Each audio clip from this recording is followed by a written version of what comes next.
ganito kamahal si BP Sara ng mga tao, kaya protektahan natin siya para sa pagbabago at patuloy na pagbabago sa Pilipinas.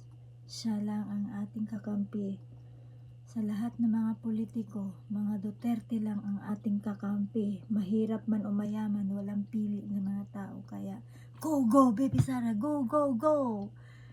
Mabuhay po kayo. God bless.